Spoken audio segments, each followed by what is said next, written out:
What is up? I'm Elijah Campbell. He's Jack Veltri. And once again, we are here at the scene of the crime. And the crime tonight is Alabama walking into Colonial Life Arena and leaving Colonial Life Arena with a 20-point win, 88-68 over South Carolina. The Gamecocks now drop to 0-2 in SEC play after losing to Mississippi State on the road on Saturday. Jack Veltri, if we want to go ahead and start with some of the positives, South Carolina came out of the gate really well.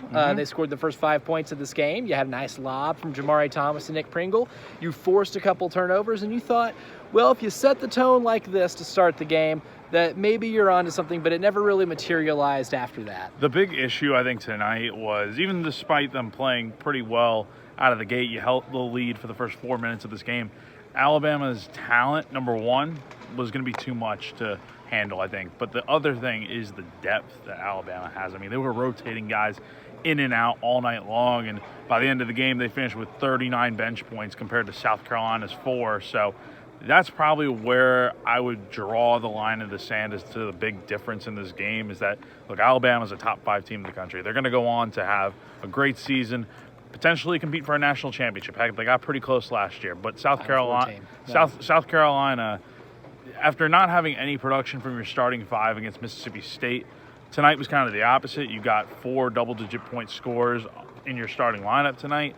And that's without CMB having a good game at all. I mean, he was just not effective for the second straight game. But your bench did nothing tonight, and that is nowhere near good enough. Especially if Miles Studi's going to be out for an extended amount of time. That's kind of the feel that we get. I mean, he is listed as out indefinitely. I think it's going to be a while, and you're going to have to fill the void without him. And defensively, you played an Alabama team that shoots almost half their shots from 3. And tonight, they didn't shoot a ton of threes at all. No. They actually got to the rim frequently. I know Stat Broadcast said 26 shots at the rim, including dunks and layups. Nate Oates said that his team tracked 30-plus shots at the rim. And they did it because they just got downhill. They had straight-line drives. There was a whole lot that they were able to do to get to him. That was why I asked Nate Oates that. I was like, what made you guys so effective getting to the cup? And I think he knows that their reputation of shooting a lot of threes opens up the floor for them.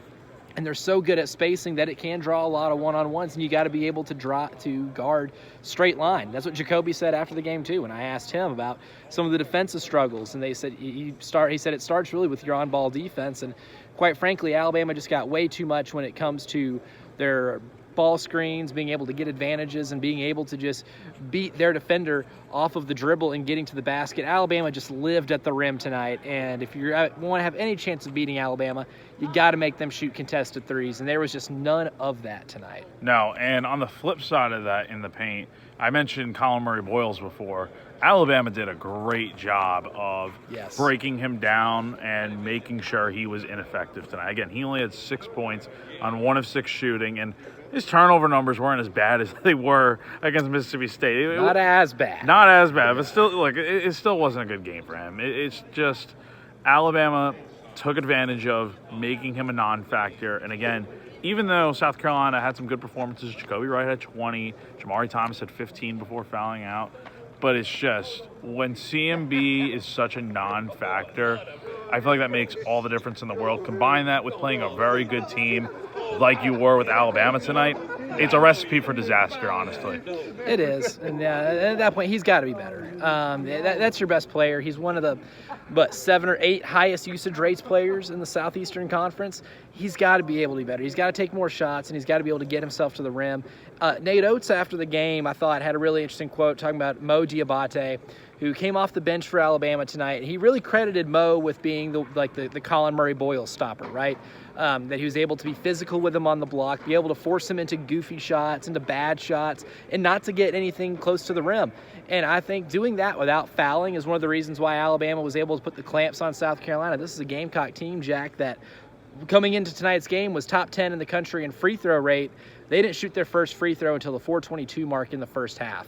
And one of your best players at being able to draw fouls is Colin Murray-Boyles, and Mo Diabate really did put the clamps on him without sending him to the line too frequently. Yeah, I mean, look, he did a great job tonight, like you said, and like we said.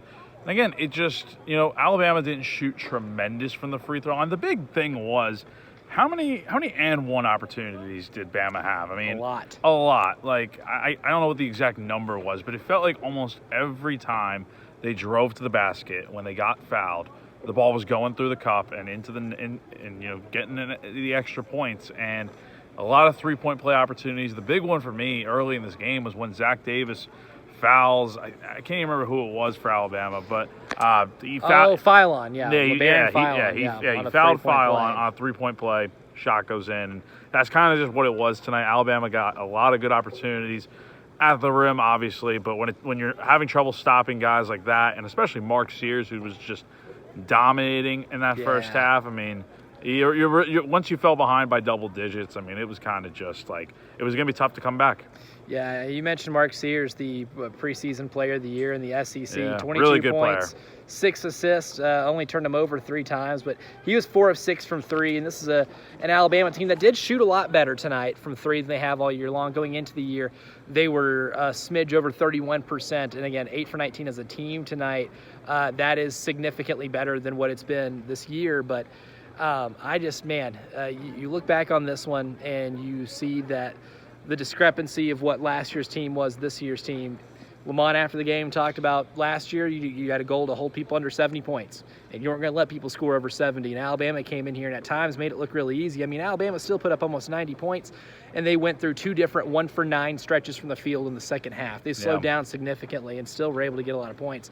My biggest disappointment, though, Jack, is because coming into the game, too, if you told me Alabama was going to shoot 40+% from 3 or whatever it was, they were going to play a really good game from 3-point line, I would say, fine, let them beat you that way, because they haven't beaten a lot of teams that way in terms of making threes this year. Mm-hmm. But when you look at the assist-turnover ratio and you realize how lopsided for the second straight game it was, 8 assists, 15 turnovers tonight, a lot of it was sloppy. And this is a team, I think, that is really reaching a crisis in terms of how they move the ball and how they're able to create good shots, because I just don't think they pass well enough to be able to win the adequate amount of games in this league to try to make a tournament berth. You got to be A, more careful with the ball, and B, you got to be able to generate more points off of your pass, or you're going to really have to rely on a lot on one-on-ones to win games in a league with this much talent.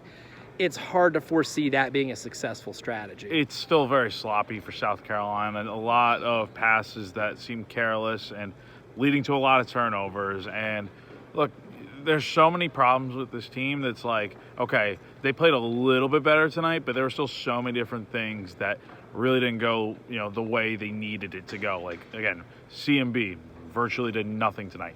You still again, for the second game in a row. You still racked up a lot of turnovers. You got off to a fine start in this game. Like, for the first, it was like 18-14 at one point. This is a close game, and then Alabama kind of sets everything in motion and goes on a 14-2 run and just really takes the both hands on the wheel the rest of the game. So, look, it's a better performance for South Carolina. You still lost by 20. It's not good enough, though. There's still such a long way to go for this team. Certainly not. Final score, Alabama 88, South Carolina 68. Next up on Saturday, the presumably number 1 Auburn Tigers. They won't be number 1 by the time they come in here, but they're probably going to be number 1 by next week after Tennessee got absolutely trounced by Florida last night. But a team in Auburn looking to become the number 1 team in the country will walk into Colonial Life Arena, a team that I firmly believe is the best team in college basketball right now. They're walking into CLA on Saturday. That's the next test for South Carolina, so it certainly doesn't get any easier. Again, final score tonight, though, Alabama 88, South Carolina 68. Make sure to tune in tomorrow, 107.5 The Game. All of our programming, starting with Bill Gunner, Preston Thorne, and Jen Jensen from the early game. My man Jack here is going to be on with Tyler right after that, leading all the way up into Terry and Tyler in their show, the halftime show, and then afterwards, of course, myself, Jay Phillips, breaking down this game and a whole lot more from the world of collegiate athletics and South Carolina athletics. But until then, this is Elijah Campbell, Jack Velcher from the scene of the crime. We'll talk to you again on Saturday.